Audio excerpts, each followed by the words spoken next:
This is Eddie Hearn, Matchroom Boxing. You are watching Sporting Icons. You don't need to be anywhere else. Now, I'm sure a lot of you are already aware that Tyson Fury done an interview yesterday with Behind the Gloves. If you haven't seen it, link in the description box. Go give it a watch once this video is finished. So don't go right now. Wait for me to give you my opinions and then go watch it and see for yourself. Now, I enjoyed the interview, but I mean, I always enjoy all of Tyson Fury's interviews. I enjoy the way that he likes to conduct his interviews, where he likes new questions, fresh questions, and of course he likes a bit of a response from the interview, okay? And that's what he tries to get. I see a lot of interviewers don't really see that from him, but hey, it is what it is. Now, I enjoyed it with Behind the Gloves. I know that they were getting a little bit of criticism because at times the audio would break up, but at the end of the day, they're trying new things, new techniques, different camera angles, trying to make it look more professional. So you, like anything, when you try something new, there's a very good chance you're gonna have teething problems, but they'll be ironed out as time goes on. So best of luck to them for at least giving it a go, right? Anyway, I enjoyed the interview. I think Tyson Fury, he conducts interviews very, very well. Whether you agree with his opinion, whether you don't, or whatever it may be, he's always going to give you his opinion in that moment. I know tomorrow it could be a totally different opinion from him. It is what it is. Now, I can't criticize too much in that interview. Of course not, but because I agree with a lot of things Tyson Fury says, and I'm very proud of Tyson Fury. I'm a huge fan of Tyson Fury. His accomplishments have been second to none. He's the only heavyweight out there to have won every single belt that the heavyweight division could physically offer him. English, British, Commonwealth, European, WBC, WBA, IBF, WBO, IBO, Ring Magazine twice, lineal, all that kind of stuff. He's done phenomenal. Let's be honest, okay? Now, that doesn't mean, though, that I agree with everything that he says. And this is where I kind of put myself in hot water, and maybe at times I burn bridges, because my channel is pretty much built on, I will give a reaction to whatever the news out there is. And I'll give you my honest opinion, whether you like that, whether you don't. It is what it is. It's all about debate. I'm not asking everybody to agree with everything that I say. It doesn't quite work that way. And when it comes to Tyson Fury, that's no different. As proud of him that I am, he will say things from time to time that I disagree with, and I will say something about it. Okay, that's not me being critical toward him as a person or anything like that. It just means that I disagreed with that particular subject that he's spoken about. And this interview that he done with Behind the Gloves is no exception. Now, I know some people, they've said before when I criticise certain things about many fighters, would you say it to their face? Yes, I would. And yes, I have said these things to quite a few people. I've interviewed some of the biggest names within the boxing industry that there possibly is in today's era. Okay, Tyson Fury would be no different. Yes, I've never interviewed Tyson Fury. And I know a lot of you have asked me, when am I going to interview Tyson Fury? Why haven't I interviewed Tyson Fury? And why it's got nothing to do with Tyson Fury. Tyson Fury is totally oblivious to this. His team won't let me interview him. And that's the truth of it. His team won't let me unless I pay an extortionate amount of money. Which, firstly, I wouldn't pay a penny for anybody on the planet. That's the first one. Second of all, does everybody get asked to pay? I don't think that they do. So why is it that I'm a special exception? I can only see it as they know that if he says something that I disagree with, I will disagree with him. I won't say it as a hurtful kind of way, not at all.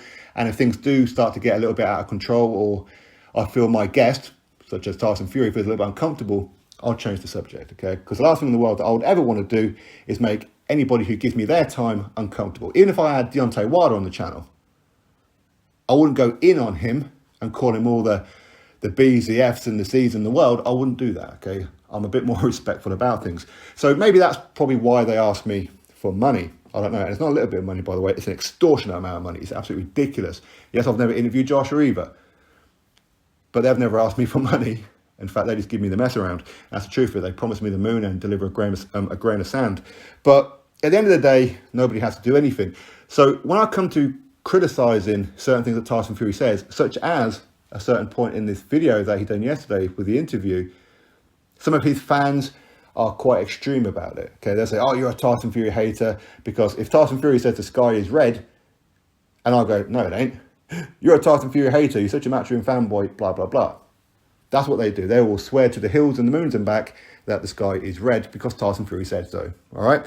Now, what am I talking about? So yesterday, among the many things that he spoke about, which I totally agreed with him, and many of you have seen the interviews where I've shown proof and I've backed him to the hills and back when it comes to the whole Deontay Wilder, Glovegate, all that kind of situation. Because at the end of the day, he beat the shit out of Deontay Wilder. And that's the truth of it. Anyway, he was asked a question when it comes to Anthony Joshua, which is, crikey, I'm 5 minutes into the video already, bloody hell. And I'm just getting onto the subject, so I do apologise. So he was asked a question, if Anthony Joshua beats you, would you consider Anthony Joshua the number one in the heavyweight division, the best of this current era? He said no, because Anthony Joshua still needs to go see Deontay Wilder. Now, firstly, I understand the whole triangle theory. Just because Fury beats Wilder doesn't mean that if Joshua beats Fury, that he beats Wilder. It doesn't work that way. It's not gameplay. Things will happen down to different styles, down to one individual mistake in the fight and your lights get put out. There's many different variables as to how a fight can go. So I totally get that.